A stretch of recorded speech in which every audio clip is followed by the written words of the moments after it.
During the course of these last 2 weeks, your lives have been severely disrupted. You have suffered great hardship and endured much uncertainty. We have closed our borders to the world.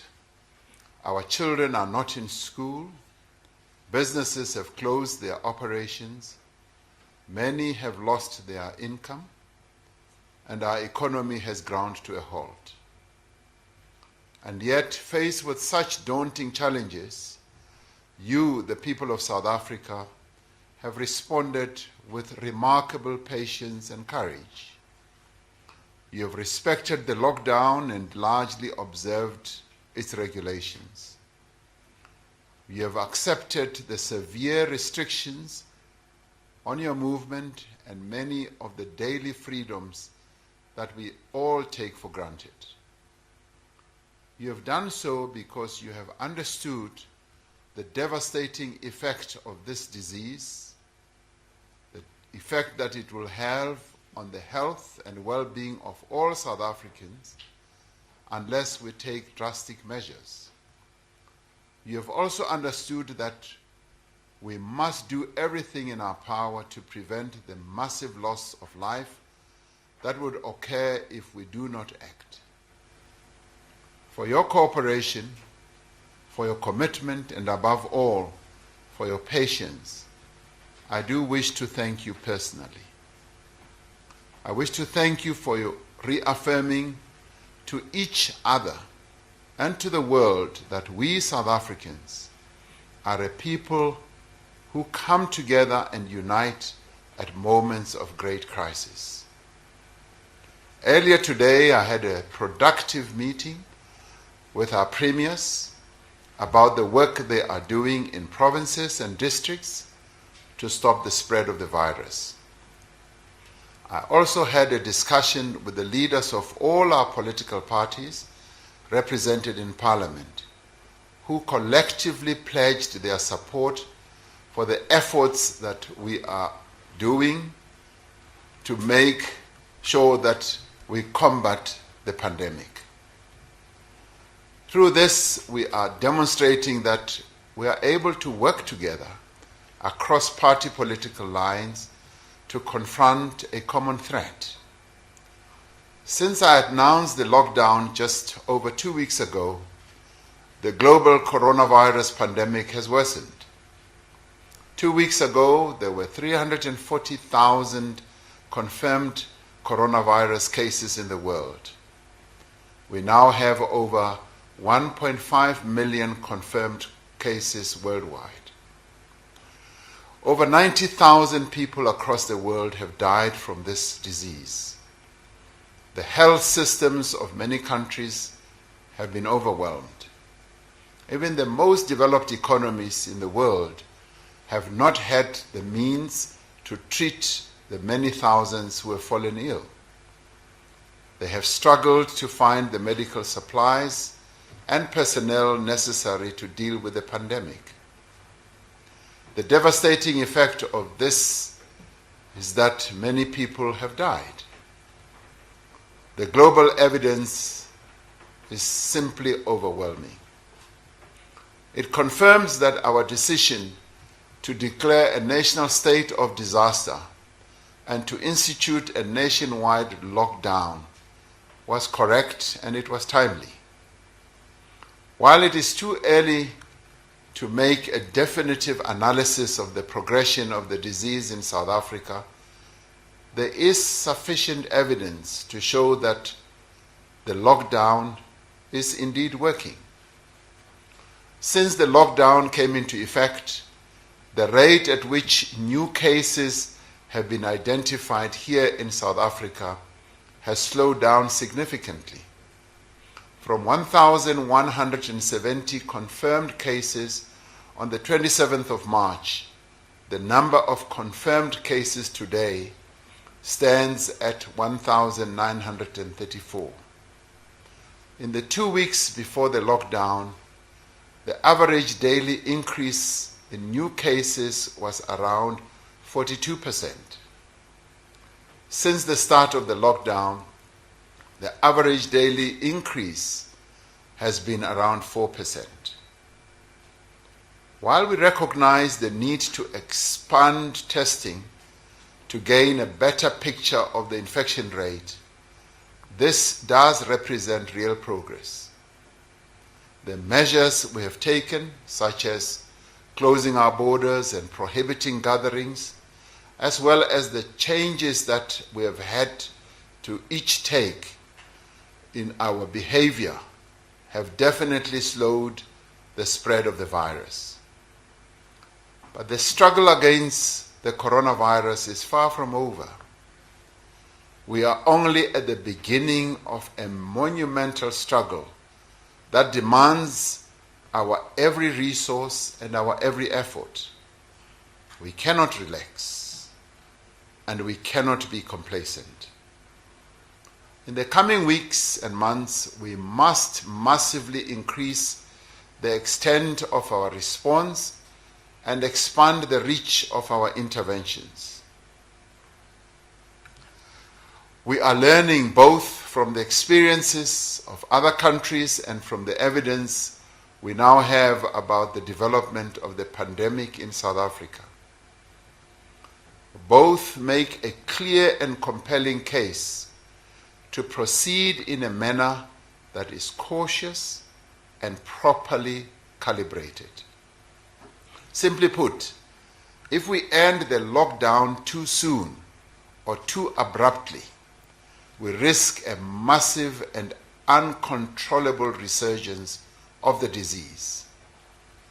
We risk reversing the gains that we have made over the last few weeks and rendering meaningless the great sacrifices that we have all made. Fellow South Africans, this evening I stand before you to ask you to endure even longer.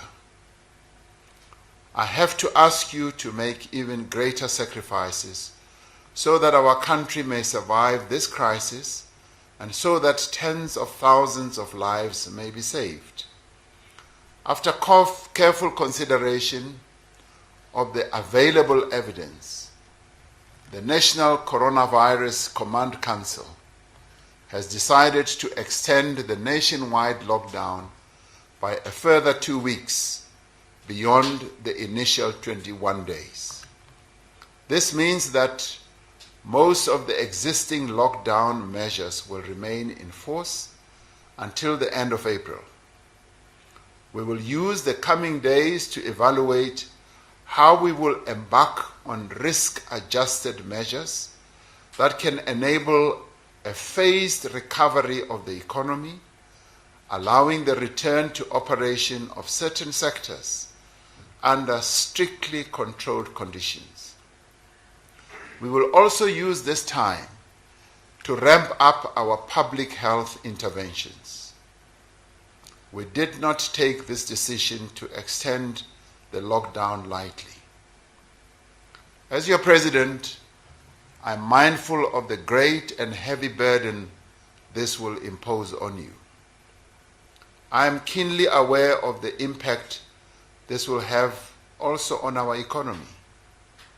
But I know, as you do, that unless we take these difficult measures now, unless we hold this course for a little longer, the coronavirus pandemic will engulf and ultimately consume our country. We all want the economy to come back to life. We want our people to return to work. We want our children to go back to school. And we all want to be able to move around freely again. But our immediate priority must remain to slow down the spread of the virus and to prevent a massive loss of life. We must do this while preventing our economy from collapsing and saving our people from hunger.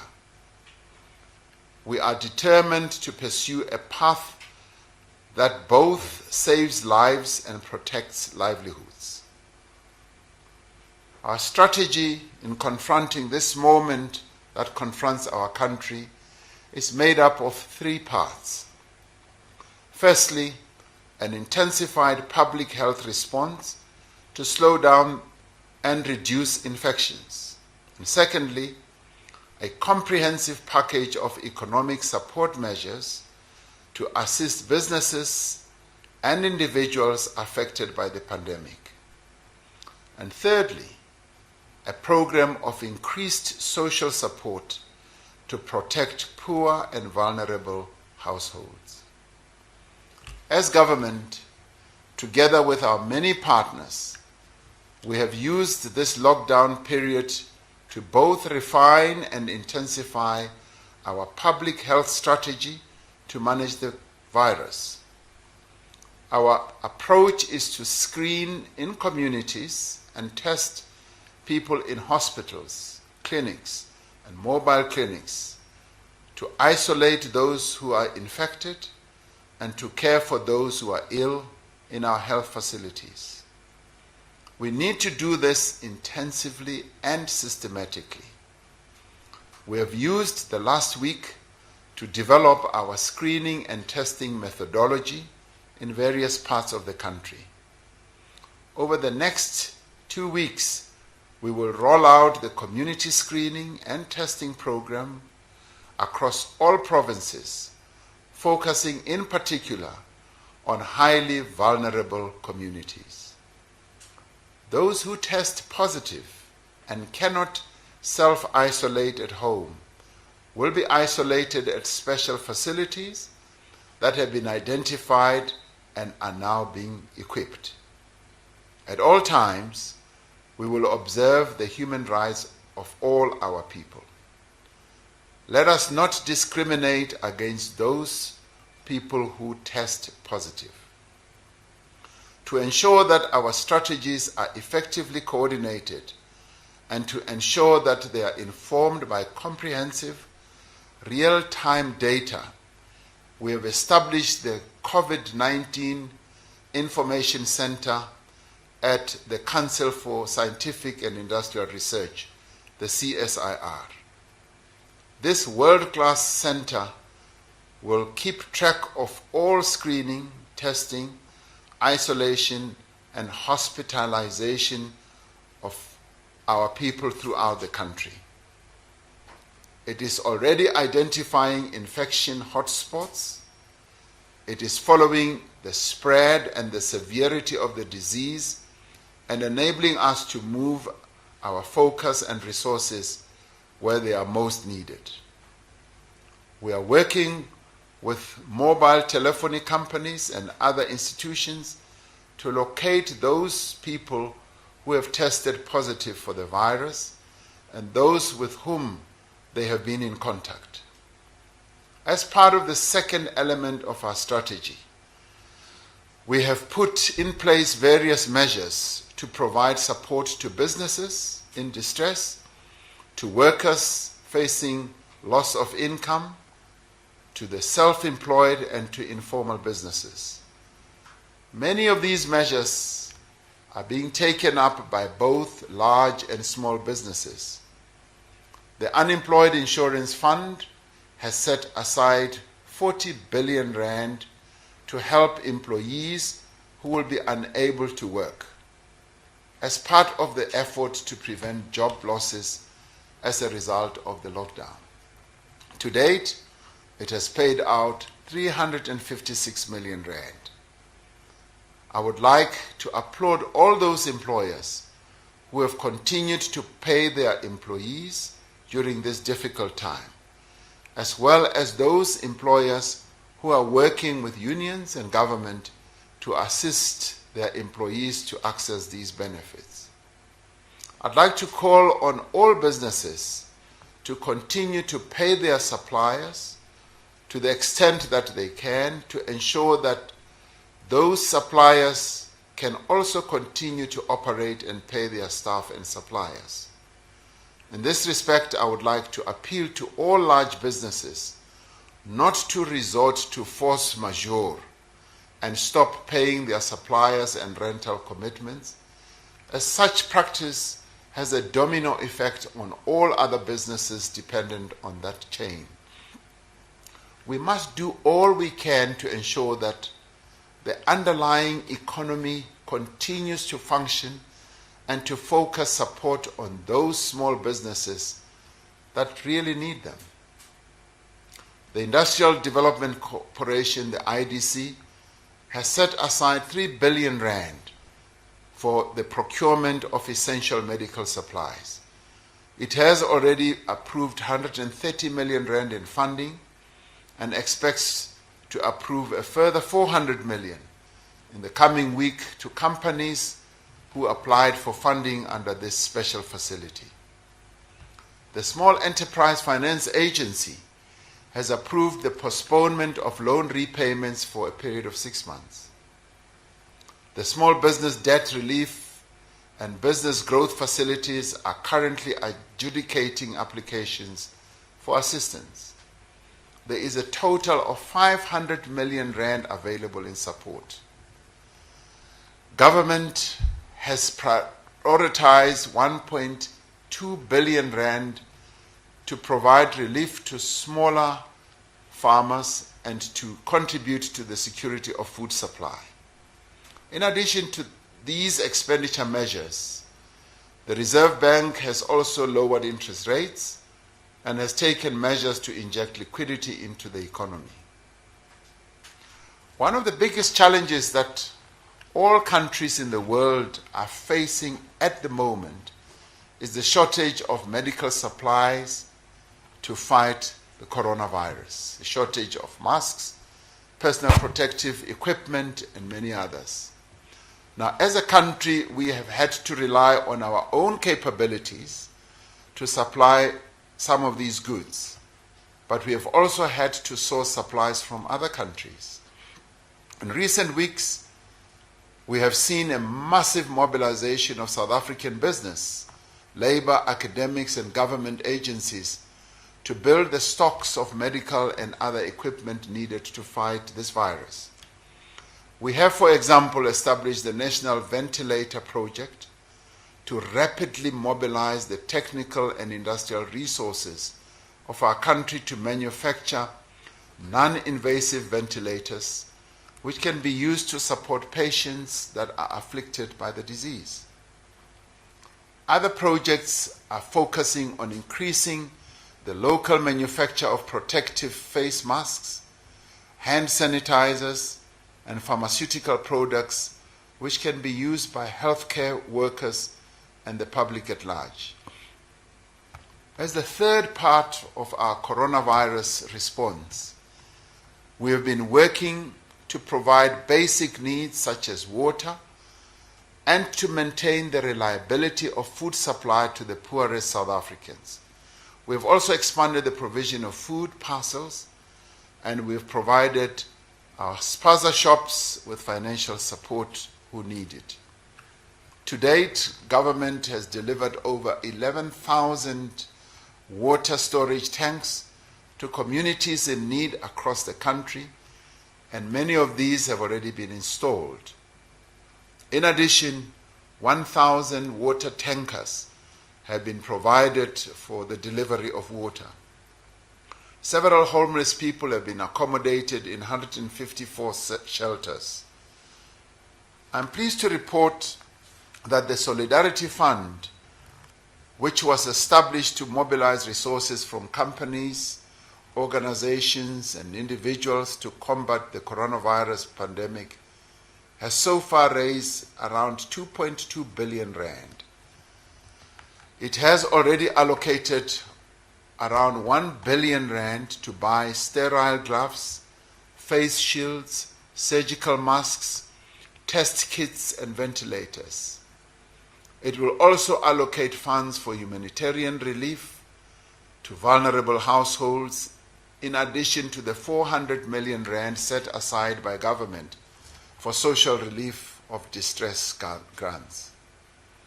All of these efforts, while necessary and commendable, will not be sufficient on their own to cushion the poor from the impact of this pandemic, nor will they provide the relief that businesses and their employees require. Additional extraordinary measures will need to be put in place in the coming weeks and months to absorb the sudden loss of income to both businesses and individuals. We are in a situation that demands swift action and exceptional methods, a situation that demands innovation and mobilization of every resource that we have. Cabinet will be developing a comprehensive package of urgent economic measures to respond both to the immediate crisis, to the severe economic challenges that we must confront in the months ahead. Further announcement on this next phase of our economic and social support strategy will be made in due course. An essential part of our response to this emergency is the principle of solidarity. From across society, companies and individuals have come forward to provide financial and other forms of assistance. In support of this effort, we have decided that the President, the Deputy President, Ministers and Deputy Ministers will each take a 1/3 cut in their salaries for the next 3 months.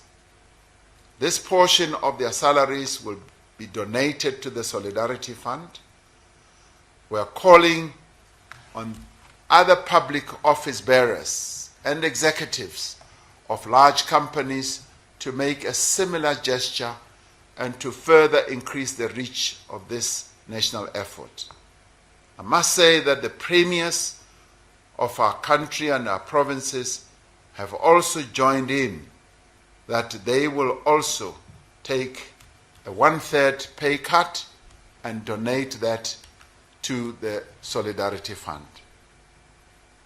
We also welcome a number of other initiatives that are being made by companies, and today I was able to receive and to welcome the donation of 20,000 cell phones that was made by Vodacom, so that our health workers who are going to be involved in screening and tracing in communities will be able to utilize an app that is installed on those cell phones so that it links up with our data center at the CSIR.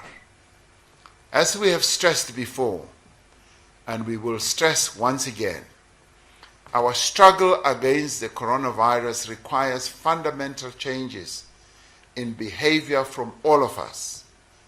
Until we have contained the virus, the same rules remain. Shaking hands, hugging, sitting close to each other, and other forms of physical contact enable this virus to be transmitted and must be avoided. We must continue to wash our hands regularly and thoroughly using water and soap or sanitizer. To stay safe and to keep others safe, we must continue to respect whatever restrictions that are placed on our movement and on our daily lives. Over the past 2 weeks, I've been speaking to other African leaders about a coordinated Africa continental effort to combat the coronavirus and to support our people and our economies. We have established an African Union COVID-19 Response Fund to mobilize resources necessary to support this effort. We have reached out to other world leaders in other countries, even as they struggle with the pandemic in their own countries, to assist the continent with essential medical supplies and support a comprehensive stimulus package for African countries' economies. As we confront this disease in our country, we are part of a great global effort that is bringing humanity together in ways that many never thought possible. For billions across the world, and for us here in South Africa, the coronavirus pandemic has changed everything. We can no longer work in the same way that we did before. As government, as NGOs, as political parties, as large corporations and small businesses, as financial institutions, as community organizations, and as South Africans, we will need to adapt to a new reality. As we emerge from this crisis, our country will need to undergo a process of fundamental change and reconstruction. To do so, we will draw on our strengths, our abundant natural resources, our advanced infrastructure, our deep financial markets, our proven capabilities in information and communication, and the depth of talent amongst our own people. We will draw on our proven capacity for innovation and creativity, our ability to come together in a crisis, and our commitment to each other and our common future. We will learn from global experience and the best scientific evidence, but we will craft a uniquely South African response that uses our own capabilities as a nation. This weekend is a sacred time for many South Africans. For many, it will be difficult to spend this time without their friends and family. I ask that you keep in your thoughts tonight and in our land those who are vulnerable and destitute and those who are alone. I ask that you give what you can to alleviate their burden, to contribute to the Solidarity Fund in any way that you can. This is a difficult time for all of us. Yet the message of Easter is one we carry in our hearts tonight. It is the message of hope, of recovery, and rebirth. As we walk this road together, as we struggle to defeat this pandemic, we remain strong and united and resolved as South Africans. Much is being asked of you, far more than should ever be asked. But we know that this is a matter of survival, and we dare not fail. I know we shall recover, and I also know that we shall overcome. May God bless South Africa and protect her people. I thank you. For more, go to ewn.co.za.